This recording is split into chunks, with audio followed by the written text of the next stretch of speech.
السلام علیکم to all, دس از ثنا احمد۔ امید ہے آپ سب لوگ خیریت سے ہوں گے۔ الحمدللہ آپ لوگ کی دعاؤں سے میں بھی خیریت کے ساتھ ہوں اور ایک اور ڈیلی ولاگ کے ساتھ حاضر خدمت۔ جی ہاں ناظرین و حاضرین، جیسا کہ آپ کو معلوم ہے کہ ڈیلی کی بنیاد پر آپ کے سامنے ولاگ پیش کیا جاتا ہے۔ تھوڑی کمی بیشی ہو جاتی ہے، دیر سویر ہو جاتی ہے، مگر یہ کہ ولاگ ضرور آپ کے لیے بناتی ہوں، چاہے کتنی ہی تھکن گنا کتنے ہی کاموں کی رکاوٹ ہو، لیکن یہ کہ اپنا کام میں ضرور کرنے کی پوری حد الامکان کوشش کرتی ہوں اور بہت حد تک اس میں الحمدللہ کامیاب بھی ہوں۔ تو آج کا بھی جو میں بلاگ بنانے جا رہی ہوں وہ حضرت ابراہیم علیہ السلام پر مبنی ہے۔ انشاءاللہ تعالیٰ ان کے بارے میں، ان کے جو نبوت تھی یا ان کو جو اللہ تعالیٰ نے معجزات ان کے تھرو ہونے تھے، وہ جو ہوئے ہیں وہ میں آپ کو بتاؤں گی۔ سب سے پہلے متن سبق کا باقاعدہ آغاز حسب معمول تعوذ اور تسمیہ سے کریں گے اور اللہ تعالیٰ کی حمد و ثنا۔ سب سے پہلے اعوذ باللہ من الشیطان الرجیم، بسم اللہ الرحمن الرحیم۔ بے شک تمام تعریف اللہ تعالیٰ کے لیے ہے جو مالک سارے جہاں والوں کا، روزی جزا کا مالک۔ ہم تیری ہی عبادت کرتے ہیں اور تجھ سے ہی مدد چاہتے ہیں۔ ہم کو سیدھا رستہ چلا، رستہ ان کا جن پر تو نے انعام کیا، نہ کہ ان کا جن پر غضب ہوا اور نہ بہکے ہوگا۔ الہی قبول فرما، آمین ثم آمین۔ یہ تو ہو گئی اللہ پاک کی حمد و ثنا۔ ہر کام شروع کرنے سے پہلے اللہ تعالیٰ کی حمد و ثنا ضرور کریں گے، کرتے ہیں اور کرتے رہیں گے، تاکہ ہمارا وہ کام خیر و برکت کے ساتھ سر انجام پائے۔ آج جو میں آپ کے سامنے ولاگ بنا رہی ہوں وہ حضرت ابراہیم خلیل اللہ علیہ السلام، جی ہاں حضرت ابراہیم علیہ السلام جنہیں اللہ تعالیٰ نے خلیل اللہ یعنی اللہ کے دوست کا اللہ تعالیٰ نے ان کو لقب دیا۔ تو بہت خوبصورت ولاگ ہے اور امید ہے آپ لوگ کو پسند بھی آئے گا اور آپ لوگ ضرور اس کو سنیں گے، نہ صرف توجہ سے سنیں گے بلکہ اس کو یاد بھی کرنے کی کوشش کریں گے۔ ایک اور امپورٹنٹ بات یہ ناظرین و حاضرین، دیکھیے میں جب بھی ولاگ بناتی ہوں آپ خود بھی نوٹ کیجیے گا، جب سے میں نے یہ موقع لیا ہے، چاہے وہ رات کا کوئی بھی پہر ہو، صبح ہو، دوپہر ہو، وہ ضرور مانگ کرتا ہے۔ تو ہو سکتا ہے کہ اس کو بھی اللہ تعالیٰ کی حمد و ثنا پسند آتی ہو اور وہ اس طریقے سے اپنی زبان میں اللہ تعالیٰ کی حمد و ثنا بیان کرتا ہے۔ سبحان اللہ۔ میں پہلے بڑی ڈسٹرب ہو جاتی تھی جب یہ بولتا تھا موقع اس طریقے سے، لیکن اب یہ ہے کہ مجھے عادت سی ہو گئی ہے اور یہ ہے کہ یہ سب زندگی کا حصہ ہوتا ہے۔ چلیے ناظرین و حاضرین، اب ہم آپ کو حضرت ابراہیم خلیل اللہ علیہ السلام کا ولاگ پیش کرتی ہوں آپ کے سامنے۔ ابراہیم کا سریانی زبان میں معنی ہے شفیق باپ، کیونکہ آپ اپنی اولاد پر بے حد رحیم و شفیق تھے۔ اس کو علامہ ماوردی نے بیان کیا ہے، یہی وجہ ہے کہ قیامت میں جو نابالغ بچے وفات پائیں گے، جنت میں آپ کو اور آپ کی اہلیہ سارہ کو ان سب کا کفیل بنایا جائے گا۔ سبحان اللہ۔ جیسا کہ معراج کی طویل حدیث میں ہے کہ نبی کریم صلی اللہ علیہ وآلہ وسلم نے حضرت ابراہیم علیہ السلام کو دیکھا کہ آپ کے ارد گرد بچے ہی بچے ہیں۔ سبحان اللہ۔ اللہ تعالیٰ نے قرآن میں آپ کو حلیم یعنی بردبار، اوّاہ گریہ وزاری کرنے والا، منیب اللہ کی طرف رجوع کرنے والا، حنیف شرک سے بیزار، قانت شاکر وغیرہ متعدد ناموں کے ساتھ پکارا ہے۔ بقول مقاتل، قرآن کریم میں اکثر جگہ آپ کا تذکرہ آیا ہے۔ نبی کریم صلی اللہ علیہ وآلہ وسلم نے آپ کی تعریف بیان کی ہے کہ جب ایک شخص نے آپ کو خیر البریہ یعنی مخلوق میں سب سے بہتر کہا تو فرمایا وہ تو حضرت ابراہیم خلیل اللہ علیہ السلام ہے۔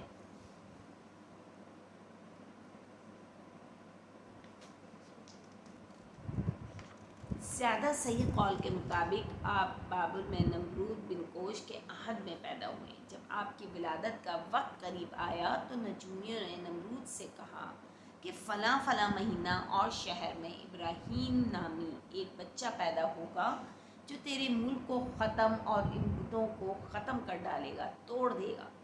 پھر جب نجومیوں کا بتایا ہوا مہینہ اور سال آیا تو نمرود، جی ہاں اس وقت کا بادشاہ تھا، اس نے وہاں کی تمام حاملہ خواتین کو قید میں ڈال دیا، البتہ آپ کی والدہ کے حمل کی اسے خبر نہ ہو سکی، کیونکہ ان پر حمل کے ظاہری آثار اللہ تعالیٰ کی قدرت کی طرف سے نمایاں نہیں تھے۔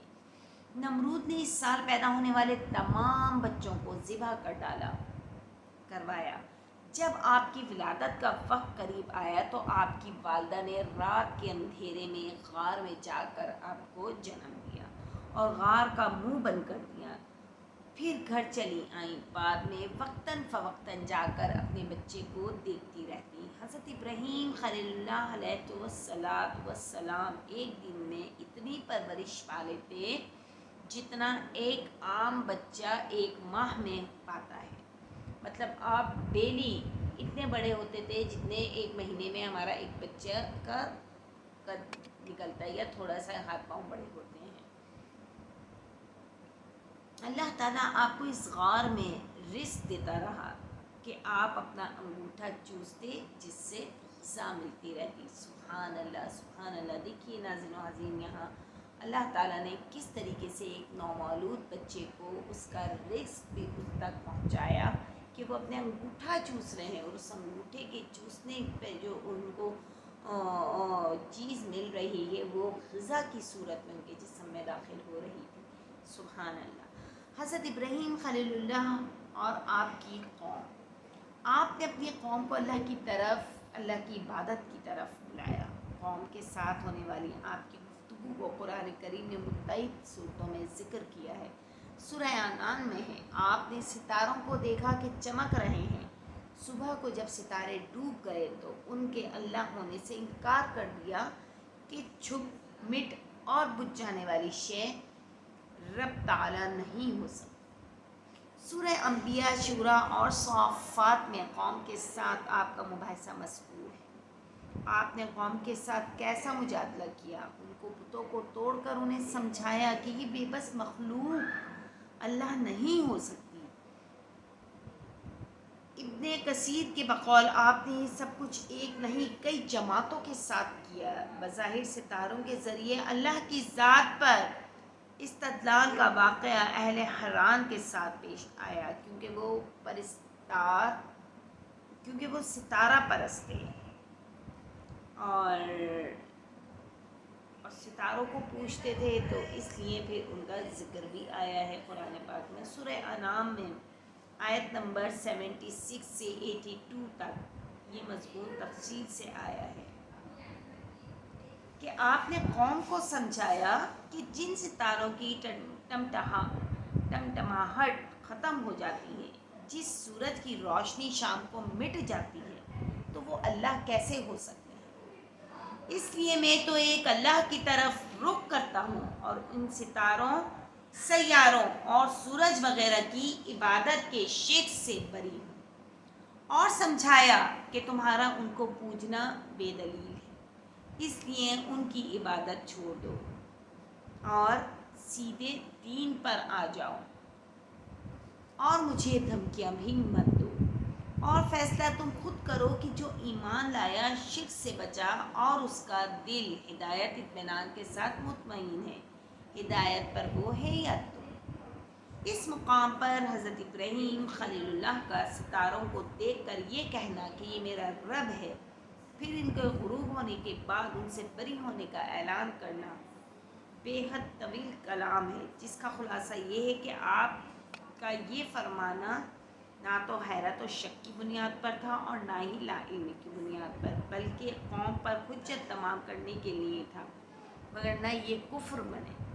مگر آپ تو حنیف تھے، قلب سلیم کے مالک تھے، قانت و مومن و مسلم تھے، آپ کو تو قوم کو ایمان کی تعلیم دینے آئے تھے، نہ کہ خود شرک کے مرتکب ہوتے۔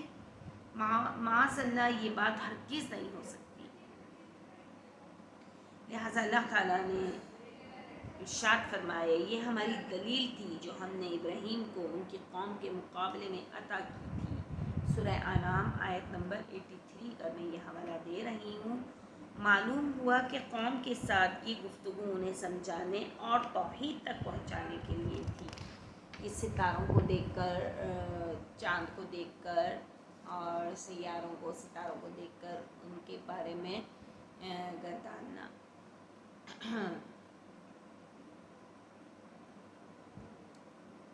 جبکہ نبی پاک صلی اللہ علیہ وسلم کا بیان ہے کہ ہر بچہ فطرت پر پیدا ہوتا ہے، تو بھلا رب کے خلیل ابراہیم کیوں نہ پیدا ہوئے ہوں گے، جس میں توحید کا اقرار اور اللہ کی ربوبیت کا اثبات ہوتا ہے۔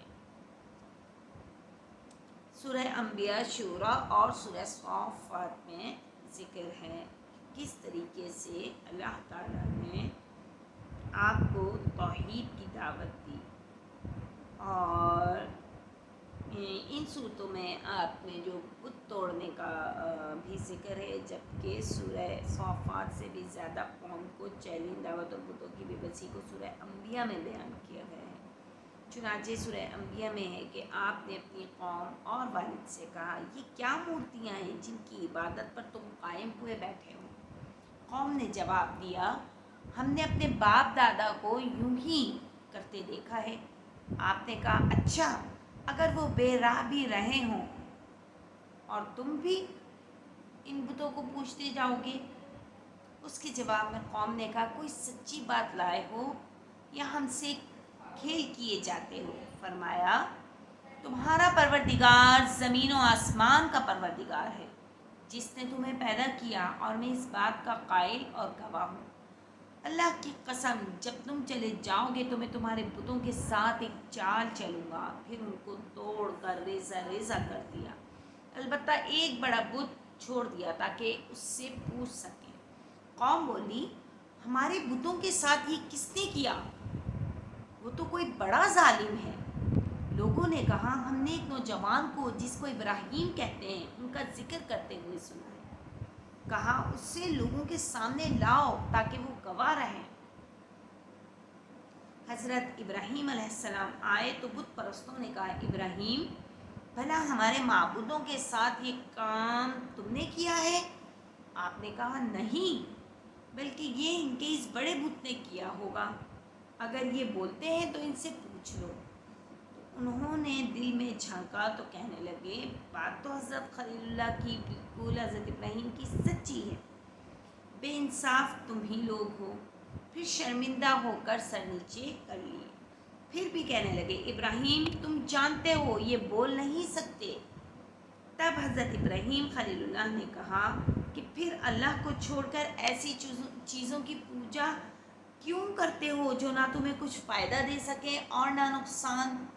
کتنی خوبصورت بات، کتنے خوبصورت طریقے سے وہ اپنی قوم کو راہ راست پر لا رہے ہیں۔ اب آپ دیکھیے تف ہے تم پر بھی اور اللہ کے سوا جن کو تم پوچھتے ہو ان پر بھی، کیا تم عقل نہیں رکھتے؟ تب قوم بولی اگر تمہیں اس سے اپنے معبودوں کا انتقام لینا اور کچھ کرنا ہے تو اس کو جلا دو اور اپنے معبودوں کی مدد کرو۔ اللہ فرماتا ہے ہم نے حکم دیا کہ اے آگ ٹھنڈی ہو جا اور ابراہیم پر سلامتی والی بن جا، کہ کس طریقے سے قوم نے آپ کو سخت ترین سزا کی دھمکی دی جو کسی بھی انسان کی زندگی کا سب سے بڑا تکلیف دہ اور اذیتناک ترین موقع ہو سکتا ہے، اور وہ ہے آگ میں زندہ جلا ڈالنا، جس کے تصور سے ہی انسان کا رواں رواں لرز اٹھتا ہے۔ اب آزر آپ کے والد بت پرست ہی نہیں بت گر بھی تھے۔ آزر بت بنا کر آپ کو فروخت کر دینے کے لیے دیتا، آپ ہر خریدنے والے سے کہتے ان کے پلے نفع و نقصان میں سے کچھ نہیں۔ یہ سن کر آپ سے کوئی بھی بت نہ خریدتا۔ پھر آپ قوم کا مذاق اڑانے کے لیے بتوں کو نہر میں اندھڑ ڈبو کر کہتے پانی پی لو۔ شدہ قوم میں آپ کے اس رویے کا خوب چرچا ہو گیا۔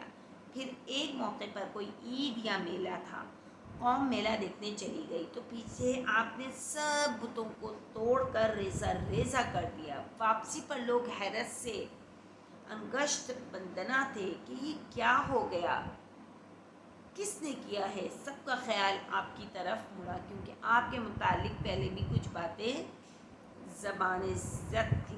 لوگوں نے آپ سے استفسار کیا تو آپ نے کہا اس بڑے بت سے ہی پوچھ لو، جب سب کچھ اس نے کیا ہے تو یہ بتلاتا کیوں نہیں؟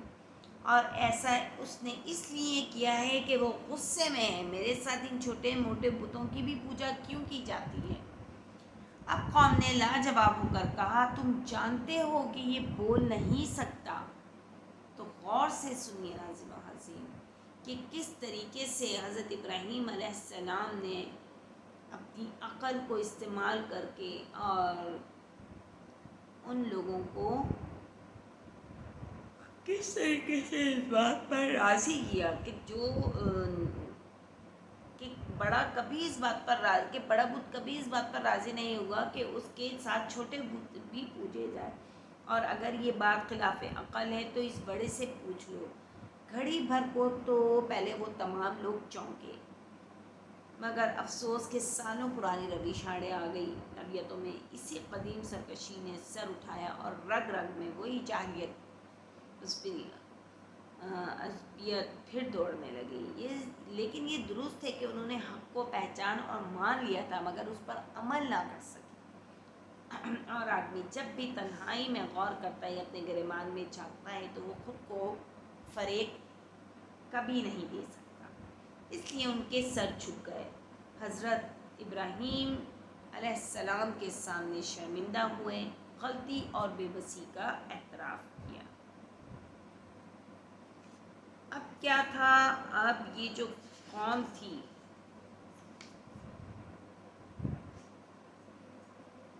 چنانچہ ایک مدت تک جہاں جہاں سے ہو سکا ایندھن اکٹھا کرتے رہے،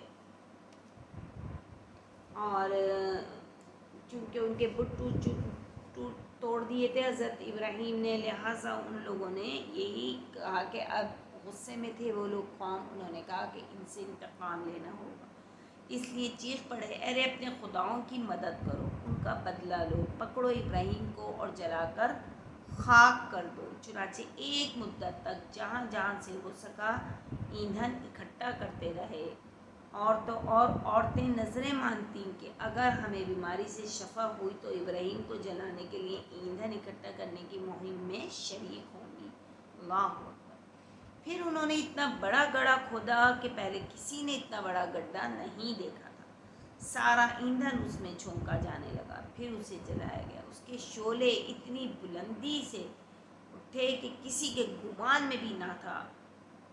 پھر حضرت ابراہیم علیہ السلام کو باندھ کر اس آگ کے سامنے لایا گیا۔ آپ کی زبان پر صرف لا الہ الا اللہ کا ورد جاری تھا اور آپ زیر لب یہ دعا پڑھ رہے تھے، لا الہ الا انت سبحانک لک الحمد ولک الملک لا شریک لک۔ پھر آپ کو آگ میں پھینک دیا گیا۔ اس وقت آپ یہ دعا پڑھ رہے تھے جب آپ کو آگ میں ڈالا گیا، حسبی اللہ لا الہ حسبی اللہ ونعم الوکیل، اللہ مجھے کافی ہے اور وہ بہترین سازگار ہے، کارساز ہے۔ راستے میں جبرائیل سامنے آئے، پوچھا کس چیز کی ضرورت؟ فرمایا آپ سے کوئی کام نہیں۔ انہوں نے کہا تو پھر اللہ سے دعا کیجیے۔ فرمایا میرے حال کا علم میرے سوال کرنے سے کافی ہے کہ وہ جانتا ہے میرا کیا حال ہے۔ آپ نے یہ دعا بھی مانگی، اے اللہ، آسمان میں اکیلا معبود تو ہی ہے، اور زمین پر تیری عبادت کرنے والا بھی اکیلا میں ہی ہوں۔ اس پر اللہ عز و جل نے آگ کو حکم دیا کہ ٹھنڈی ہو جا اور سلامتی والی بن جا۔ ابراہیم کو ہرگز نقصان نہ پہنچانا۔ اگر اللہ سلامتی والی نہ کہتا تو آگ اتنی ٹھنڈی ہو جاتی کہ اس کی ٹھنڈک سے تکلیف ہونے لگتی۔ پھر کیا تھا؟ آگ کا وہ گڑھا جنت کا سرسبز باغ بن گیا۔ آگ اتنی عظیم تھی کہ لوگ قریب جا کر اندر جھانک نہیں سکتے تھے اور نہ ابراہیم باہر آ رہے تھے۔ ماجرا کیا ہوا سوائے انتظار کے اور کچھ نہ کر سکتے تھے۔ انہوں نے بتوں کی مدد کا ارادہ کیا تو ذلت اٹھائی، بڑائی دکھانی چاہی تو پست کیے گئے، غالب آنا چاہا تو مغلوب ہو گئے۔ ان لوگوں نے ابراہیم کا برا تو بہت چاہا، جی ہاں، حضرت ابراہیم علیہ السلام کا بہت برا چاہا، مگر ہم نے انہیں کو نقصان میں ڈال دیا۔ یہ سورۃ الانبیاء کی آیت کا ترجمہ ہے۔ اب یہاں جو ہے وہ حضرت ابراہیم علیہ السلام کا اپنے والد کے ساتھ رویہ، ساتھ سلوک۔ حضرت ابراہیم علیہ السلام نے بت گر اور بت پرست باپ کو اللہ کی توحید کی طرف بلایا اور بت پرستی کے ایوب باپ کے سامنے واضح کیا۔ آپ نے بڑے ادب اور نرمی کے ساتھ گفتگو کی، ذرا سختی نہ کی اور باپ کی حیثیت پر ذرا زد نہ آنے دی۔ اللہ نے آپ کی اس نہایت شفیقانہ اور مؤدبانہ گفتگو کو قرآن کریم میں ذکر کیا ہے۔ اور کتاب میں ابراہیم کو یاد کرو، بے شک وہ نہایت سچے پیغمبر تھے۔ جب انہوں نے اپنے باپ سے کہا کہ ابا ایسی چیزوں کو کیوں پوچھتے ہو جو نہ سنیں اور نہ دیکھیں اور نہ آپ کے کچھ کام آئیں؟ ابا، مجھے ایسا علم ملا ہے جو آپ کو نہیں ملا، تو میرے ساتھ ہو جائیے، میں آپ کو سیدھی راہ پر چلا دوں گا۔ ابا، شیطان کی پرستش نہ کیجیے، بے شک شیطان اللہ کا نافرمان ہے۔ ابا، مجھے ڈر لگتا ہے کہ آپ کو اللہ کا عذاب آ پکڑے تو آپ شیطان کے ساتھی ہو جائیں۔ اس بات نے باپ کے دل پر ذرا اثر نہ کیا، بلکہ الٹا وہ حضرت ابراہیم کو دھمکانے لگا۔ ابراہیم، کیا تم میرے بتوں سے برگزشتہ ہے؟ اگر تو باز نہ آئے گا تو میں تمہیں سنسار کر دوں گا اور ہمیشہ کے لیے مجھ سے دور ہو جا۔ اس سے آپ کے دل میں والد کے لیے نرمی اور شفقت اور بھی بڑھ گئی۔ چنانچہ فرمایا، ابا، تجھے سلام علیک ہے، میں آپ کے لیے اپنے پروردگار سے بخشش مانگوں گا، بے شک وہ نہایت مہربان ہے۔ اور میں آپ سے اور ان سے جن کو آپ اللہ کے سوا پوچھتے ہیں کنارہ کرتا ہوں، اور اپنے پروردگار ہی کو پکاروں گا، میں اس کو پکار کر محروم نہیں رہوں گا۔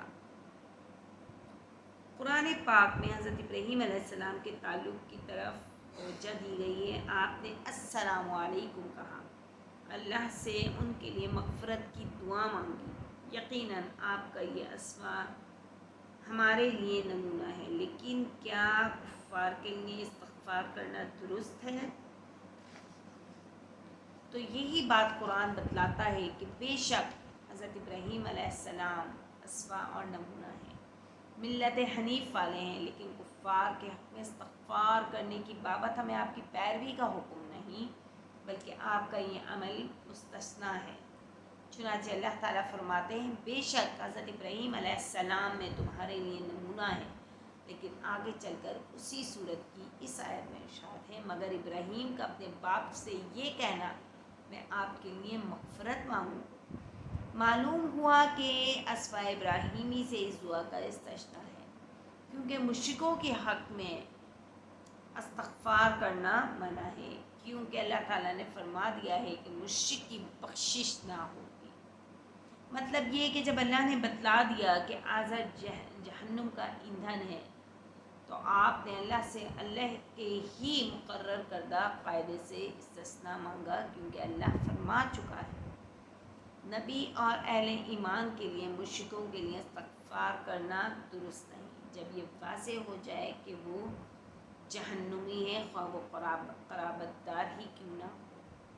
البتہ دعائے ابراہیمی کا استثناء ہے، اور ابراہیم کا اپنے باپ کے لیے استغفار کرنا تو ایک وعدے کے سبب تھا، اور جو ابراہیم اپنے باپ سے کر چکے تھے۔